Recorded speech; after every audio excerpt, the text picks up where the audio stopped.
3. Hi guys, today we have Jackie Porter on the channel with us today as our premier guest, and I'm very excited to have her here. Please tune in till the end, because at the end we're going to be giving you 5 tips on how to be rich and successful in the simplest way possible. So before I start the interview, I'd like to tell you a little bit about Jackie today. So Jackie is one of the Canada's most recognized financial planner with 20 years experience in the industry. Her advice, financial strategies have been featured in top financial publications such as Forum, Wealth Professional, Investment Executive, and the Globe and Mail. She does not stop there though. Her financial advice also offered at business conferences, radio interviews, podcasts, and television programs such as CBC, Sun News, and BNN. Welcome to the Money Minutes. Well, and thank you. And I would like to really hear so much from you today. But let's start with very first question. Who's Jackie? You know, I think probably the best way I can describe myself, and I just recently heard this, I thought it was fabulous. And Isabella Rossellini was interviewed on CBC, and she was asked, in one sentence, describe your life and legacy. Curiosity is so curiosity is my engine, and laughter is my fuel. Wonderful. If I could describe myself in one sentence, I thought that really describes me and describes my approach to the industry and what I do as a financial planner. I've heard from speaking with your clients that Jackie brings fun into finance. That's right. What is that? Well, fun is just, like I said, being real, being someone who just tries to give clients the level of comfort that they can tell me anything. Sometimes it's holding a mirror to people, but doing it in such a way that you're not putting them down. You're just trying to give them an alternative. So I can say to you, you've told me all about your money story, but you tell me you don't want to be in debt anymore, but I'm looking at how you live your life and how you're spending your money. You're actually spending more than you're earning. Mm-hmm. Is that something you want to do? And I often will say to clients, I'm the person who's here to hold a mirror to them. Mm-hmm. I'll try to do it in a way that actually engages them. But my job is to be their coach, to be their professional nagger, because sometimes they don't get the things done that they tell me they want to do. So I'm like, well, you told me you want to do this. I'm just calling you, I'm just nagging you because you paid me to professionally nag you, and we can joke about stuff like that. And I just really try to find ways to connect with people that might not have been done before. Mm-hmm. I try to make sure people know that I'm an authentic person, I'm a real person. I'm no different if they met me outside of work, except I'm talking about their finances. Mm-hmm. So now I'm holding them accountable like they've asked me to do. Absolutely. Jackie, you have so many interesting stories. Can you share one with our viewers? I'd like to hear what Jackie does when she's in a client meeting. So, you know what, first of all, I'm actually just getting to know the person. When we just meet for the first time, I'm not taking a lot of numbers, collecting a lot of data. I just want to hear from you. I want to hear about what your hopes and dreams are. We're just going to have a conversation. Mm-hmm. And truly, what I think is important as advisors that we do are what they care about. And so I just want to, and I often will say to people, I just want to know who you are, and I want you to get to know me as well, so we can have that level of trust about why we're here, who we are, and why we're here, mm-hmm. so we can go forward. Then let's start talking numbers. Let's look at all of your documents, because I think it's really important. If I'm going to work with you, I don't just know your story, but I also want to know what are all the different aspects of your financial life. And that means looking at your taxes, looking at your will, looking at your expenses, kind of giving you a really a 360-degree look at your circumstances. So I have to do that by looking at your documents and see what the gaps are, so we can discuss that. And that really engages people, I find, because they never look at their documents. They don't look at their taxes until they're about to do their taxes. Ask a lot of people, they don't know what they spend every month. They don't know how much debt they're in. They don't know what interest rates they're paying. So that I've taken the time to put all of that data together for them in a financial plan and explain to them how it all works and how some of the priorities and some of the stories they shared with me in the conversation that we had, how it all fits together is super exciting for them, because no one often does that. Not enough people do that. And so they get really revved up leaving a meeting with me because they understand their story in a way they've never had before. Because it's kind of like bringing everything about their finances together. But Jackie, everything that you just said sounds so boring to a client who's not in finance. I've heard that over and over So again. I'll tell you the big difference. How do you bring fun to finance? Can you share a client story? The difference really is, it's one thing when you're talking about their documents, it's another thing to talk about their priorities. And often people don't put it together. They'll tell them the things that they think they need to hear, but they don't necessarily inject what they want to hear. So they might tell me about, wanting to not slow down. Like I have lots of business owners who tell me, I just want to die at my desk. Lawyers, for example, tell me all the time they want to die at their desk. And I'm like, well, that's great. But what if you don't necessarily die at your desk? Die at their desk? Like they tell you that? Yes, oh, absolutely. And you have a lot of lawyer clients. Yes. Like you specialize in Precisely. working with lawyers and successful women owners. Precisely. So talking about retirement to a client like that doesn't excite them. That's not what they're interested in. And often when we go back to them, we'll talk about retirement, which will completely turn them off.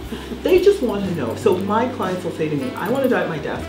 But ultimately, when I come back as an advisor, holding them accountable, trying to be that person who's looking at all of the specific scenarios that might be harmful to them. So one of the things I might say to them, what if you don't live? What if you don't die at your desk? What if you end up getting ill and you don't actually get a chance to save all the money that you hope?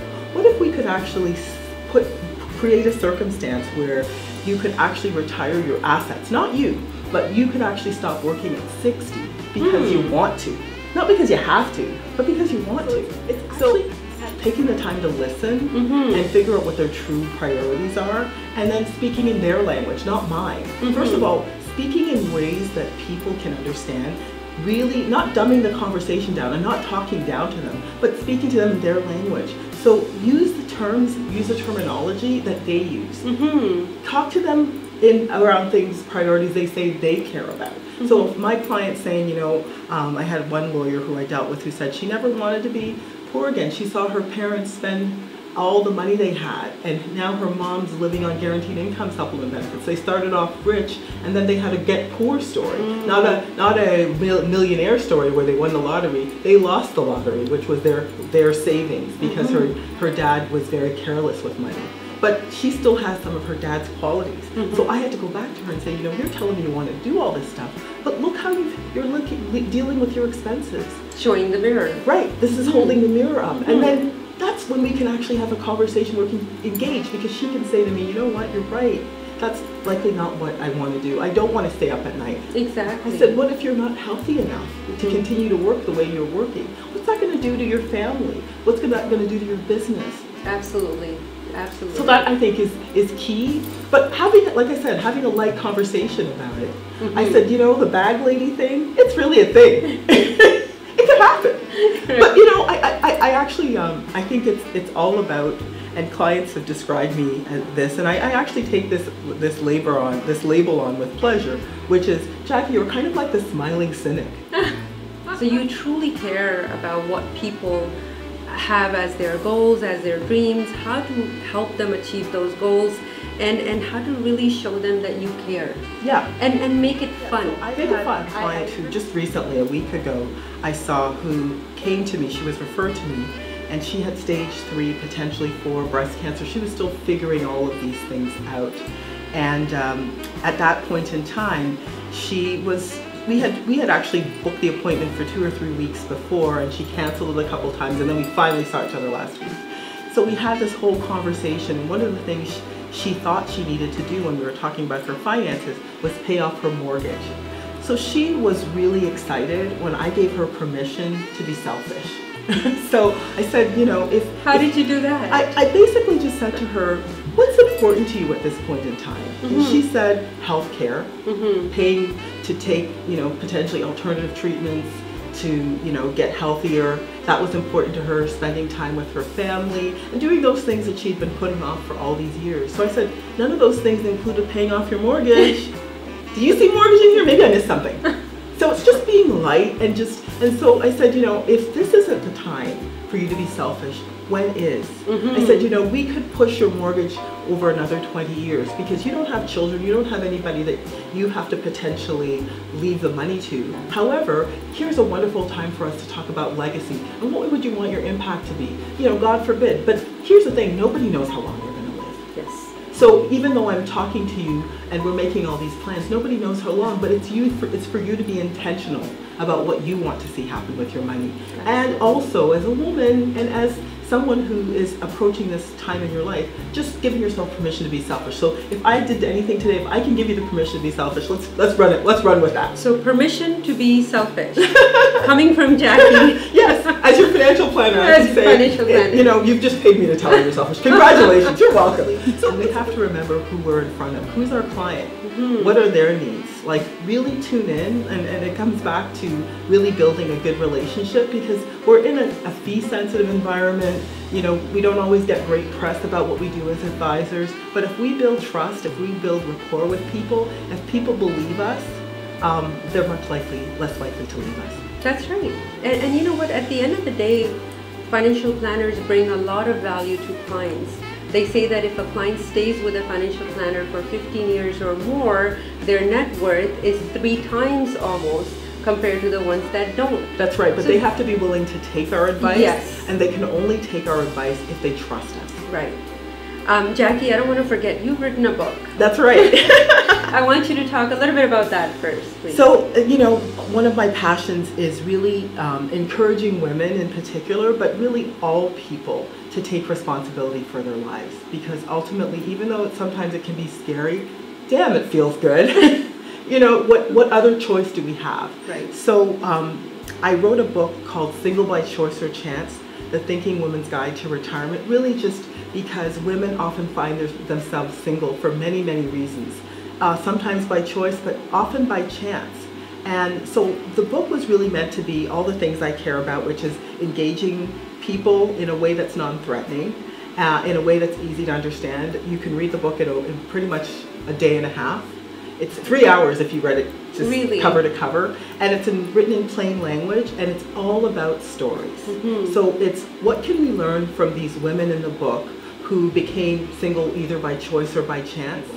And that's a huge topic. Sometimes, you know, women on average, they live longer. They live longer. We live longer. Men. That's right. The average age of a widow. So it's not always a choice, it's a chance. That's right. And then if women don't take interest in financial planning or overall finances of the family, they're left alone with a lot of work and no learning. Precisely. I mean, again, the financial industry has a lot of work to do in this area because we often will show women with their partners on the beach in retirement, and you know, life is great, but it's not great for a lot of women. With a martini. With a martini. And you know, that's great, but I think we also have to show the other alternatives that are actually even more true. We already know more than half of couples end up in divorce. That's right. The average age of a widow, when I wrote the book, I found out is 56. So if that we're young? 56. So if we're not preparing women to take responsibility for their finances, and we're not actually showing confident women looking after their finances in pictures, telling those stories, we're doing a disservice in the industry to women. I completely agree who with are you. everywhere going through these circumstances. I completely agree with you, and I know you do a lot of work, you know, in terms of charitable work with women, with young kids, underprivileged kids. I want you to tell us a little bit more about that. You know, I think it's all selfish on my part because, you know, all of the things I do are kind of based on just really my unique perspective, my unique journey, and just trying to make a difference. So, you know, being a woman, I can say I'm biased. So a little bit. I care about women's issues, and that's really one of the reasons I've decided to partner with Canadian Women's Foundation and, you know, be an avid endorser of all the things that they do. I also care, you know, deeply about underprivileged children. I have been on my own since I was 16, and I know what it's like to struggle financially and not necessarily have mentors. So Trust 15 is an organization I'm super passionate about. Marcia Brown runs that organization. She was going to children's homes in her neighborhood and saying to parents, will you trust me with your children? And created this whole mentoring program for kids by people who actually live in the neighborhood who would most understand them. So she's doing amazing work. So totally support her as well. And, you know, again, because of my own story, losing a mother to cancer at 16, one of the things I realized is I didn't have a ton of support. There was a ton of support for my mom. So Gilda's Club is an organization that I'm super passionate about as well. They do a lot of work for people with cancer, but also their families. And it's just another home to go to get support for people in that situation. And unfortunately, cancer isn't something that's gone away. If anything, more incidences of cancer is happening. So it's just great to know there's a place to go if you're in that situation that can offer support. Absolutely. And last question, what would you want to leave our viewers with? We have viewers that are going to be looking for financial advice. Can you share anything that is going to resonate with everyone that's listening? I think the key thing that people need to think about, especially in this social media generation that we're living in, is figure out what your financial life, what real wealth means for you. What does real wealth mean for you? Not for your neighbors, not for the people you see on Facebook, but what does having real wealth mean for you? And I can only help you understand that by explaining to you my principles of real wealth, which is real wealth means to me having time freedom. That's super important to me. It means being able to help my family, and it means being able to travel. If I can do Absolutely. Having time for yourself, having time for your family, and having time to travel, and money to travel. And money to travel. Right? But I love that. But that only happens for me. It doesn't necessarily need to be your story. Figure out what your story is, and it doesn't need to be anybody else's, because what I've learned in this business, the people who we see who have the big house, have the expensive car, live in an expensive neighborhood, are one paycheck away from poverty. So don't get blinded by what you see, because people could make a really good income but actually have no net worth. And net worth really means having more assets than you have debt. And Jackie, if our viewers want to get in touch with you, what's the best way? Well, you can always hit me up on email, askjackie, AskJACKIE, at CARTEWM.com. I have a few really cool things happening right now, other than the book Single by Choice or Chance, shameless plug I might say.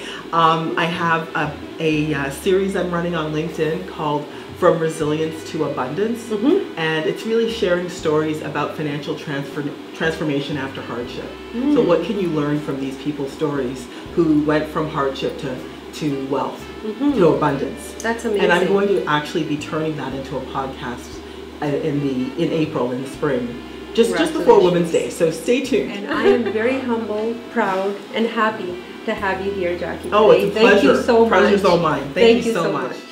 We're keeping a log. That's number one. Keep a log of all your income and what's going out. So revenue and expense.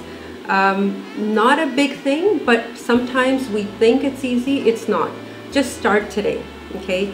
Tip number two, pay yourself. As soon as that paycheck comes, regardless if your income is $250,000, $500,000, or $25,000, take that 10% first, put it away, pretend it never came to your account. That's number two. Number three, I would say really ask yourself what kind of person you are. After you take care of the food, clothes, shelter, what is it that you want to do? What is it that you want to do as goals, priorities, dreams, retirement? Just knowing yourself will give you so many answers. Okay. Number four, I would say reach out for help. Anytime you need support, there is support all around you. Find the right support. Go to financial planner. Go to experts that can help you build wealth. And number five, not last, but the most important one is do not delay. Thank you, and thank you so much. The best time ever. Wish you all a very good day and a month ahead. See you soon.